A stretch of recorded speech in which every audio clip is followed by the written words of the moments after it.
this man, the Israeli ambassador, exposed Iran that they are doing everything possible to destabilize Nigeria. And just recently, another non-state actor, or should I say militants, Lakarawe or whatever their name is, has been established. Yes, they have been established. In Sokoto State. Yes, yeah, Mr. Ralph, welcome. You can see that this Iran are very deadly. And meanwhile, Shittima keeps supporting them. I mean, what's your reaction? Shittima, you see, is an errand boy of the axis of evil. Errand boy of the axis of evil. That's, if you ask me, I will tell you what I mean is that every ideology based or, that has dived into extremism, Islamic fanaticism, they are using Shittima, the former governor of Borno State. And luckily for him, he was appointed on appointment. The Tinubu's running mate last year, and they actually, rigged themselves into that exalted office at Aso Rock, and that has brought Iran more opportunity to, do their studies well. What do I mean here? They actually concentrate on modalities, to destabilize, throw Nigeria into absolute chaos. And it has, begun to play out. It has begun to play out in the sense that we see recently the new terror group that, has come up, just spring up from the axis of Sokoto State. Sokoto is the capital of Caliphate, Islamic Caliphate in the northern region of Nigeria. And that group just sprang up there, subjecting many communities in that northwestern state to incessant, let me say, tolls. They are not going to farmland again except they pay tolls. They are not going to markets again except they pay fares, some taxes. I don't understand. To the newly sprang up terror group, courtesy Shittima, and his alliance or alignment with the axis of evil, Iran. You should understand that Iran is a Shiite state, society, and they began to play, friendly, roles with Sunni. Sunni, is their enemy. Today they are teaming up together to make sure that they bring Nigeria down. Who are the mercenaries they are trying to use this time around? It's Shittima. Shittima is a Sunni, and Iran is Shiite, teamly Shiite. So they are using Shittima as an errand boy to make sure that he delivers, too well, and he's going to deliver, and he's delivering, because we've seen another group. How many groups do we have in Nigeria today? 1, Ansaru. 2, headers, herdsmen, terrorist group. 3, Boko Haram. 4, ISWAP. Is from ISIS, and they are the Islamic State of West African province. You see it. Then 5, Lukarawas. Lukarawas is from the same axis of evil, Iran. Only that they have their base in Sokoto State, northwest. Don't you see that the axis of evil, they are having what? Field day in Nigeria, because Nigeria is a bubu yaya country. I tell you that bubu yaya is something that is not stable. Bubu yaya is a place whereby they were shouting and talking about advancement, development. Before you know it, they will go down. They will drill. They will be deteriorating, from advancement and development, into what? Archaic level of life. Or when there was this dark ages in Europe. That is what Axis of Evil has planned for Nigeria, so that we will all become archaic people. That is based on Islamism. God forbid. God forbid it. I reject it in Jesus' name. So the Iran, they paid money.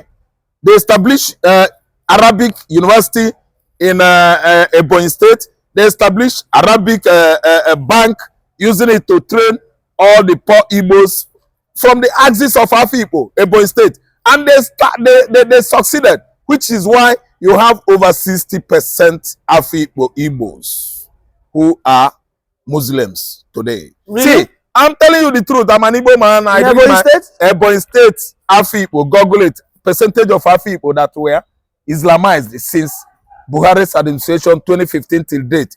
Google must show you. So let me tell you, these are the plans that going on now in Nigeria. Progressively, they will be marching towards the southern Nigeria, where they will at least align with their Yoruba brothers from the axis of Ilorin State, Osun State, Ogun State, even to Lagos, to make sure that Southwest is thoroughly a Muslim region in Nigeria. This is a long time plan, long time project, ECOM project, which I can actually tell you they might succeed, they might not.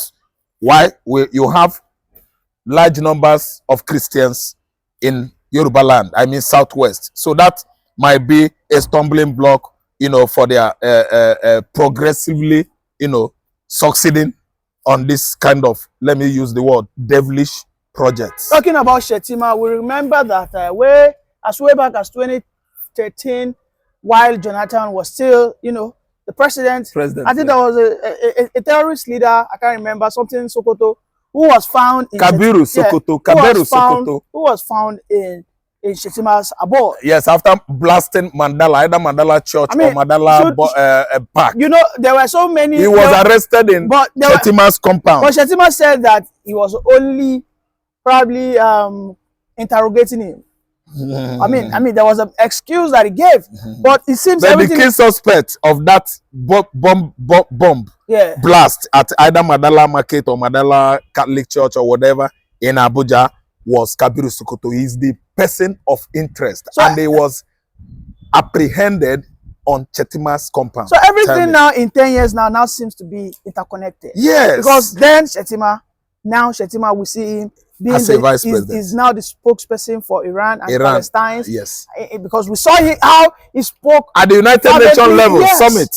I mean, what is it for? No, he's a leader of terrorists, and we Nigerians were too complacent. I mean, these are allegations, by the way. No. And anyway, allegations, as we just put it, because we are media people in Nigeria, our lives are not that secured. Only God that is securing us. And we see what he said. His utterances at the World, Summit recently actually indicated that he has interest on Islamization of Nigeria. And again, what comes out from the Israeli diplomats, ambassador, actually indicated that Shittima have interests, Islamization of Nigeria in his own interest, at least before he assumed office last year as Nigerian vice president. And you can see it is playing out. Nigerian Israeli ambassador cannot be just saying a lie. He's not telling lies. I know them. They are Mossad himself. You see, is an agent of security. Is an agent of espionage. I mean, a spy. And he has come out to tell you that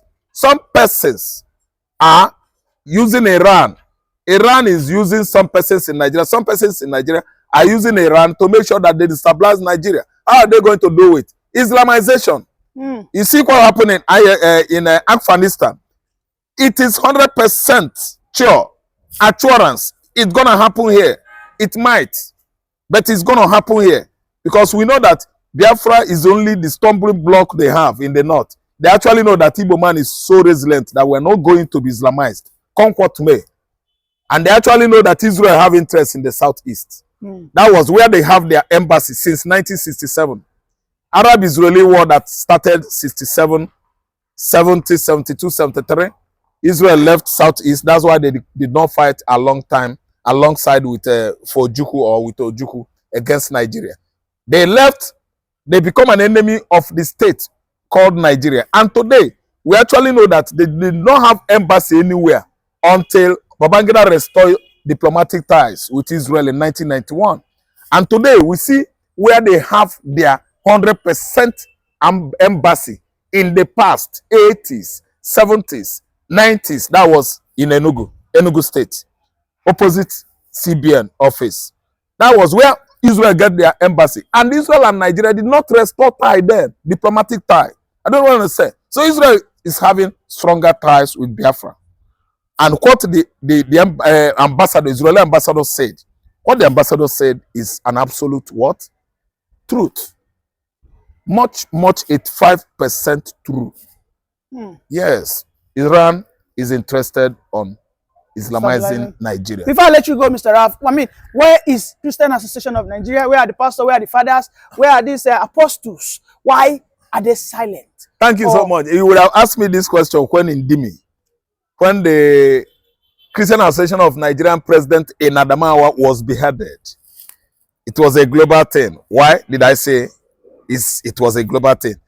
The terrorists, the jihadists, show the video, play the video themselves. When it was about to behead him, they actually show him when he was alive, begging. They dig holes, a very deep pit, more than 6 feet, Ndimi, if not Bishop, Reverend Ndimi, enter the pit, standing what, 6 or less than 6 feet.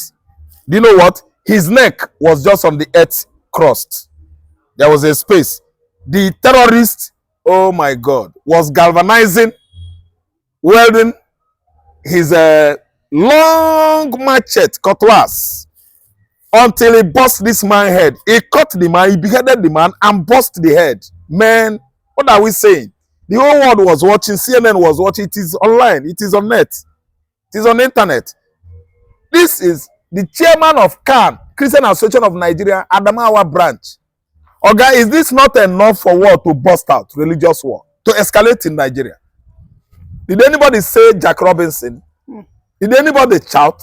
Did anybody say anything to Buhari? It was only Mr. Donald Trumpet. Trumpet blew the trumpet across USA into the country called Nigeria. He challenged Buhari.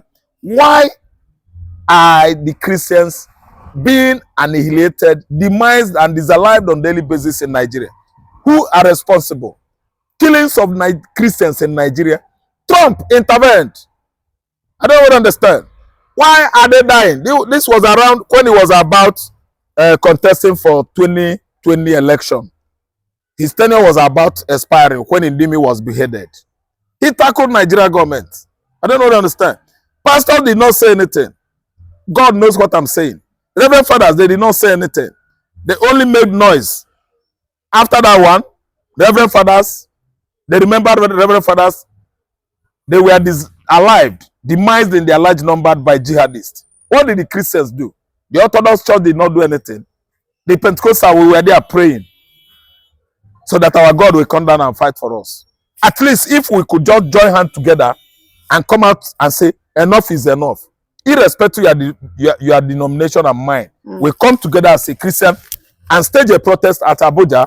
We march towards that Asurok. We don't want Islamization. For beheading this man, we are going to do this and that. Yeah. Ndimi went to his early grave today. Nobody did anything about it. So what I'm trying to say is Islamization process, if you ask me, is going to succeed here because Nigerian Christians are overdosed. Nobody want to die. Nobody want to go to war. Nobody want to pray against a regime that is 100% against, anti-Christianity. I mean, Buhari regime. Then it comes this present illegitimate administration that is at least too obvious. Yeah. Still against Christianity. Ask me why. Muslim ticket of 18 is it. There's no Christianity in this regime. Thank you very much, Mr. Raf, for that beautiful submission.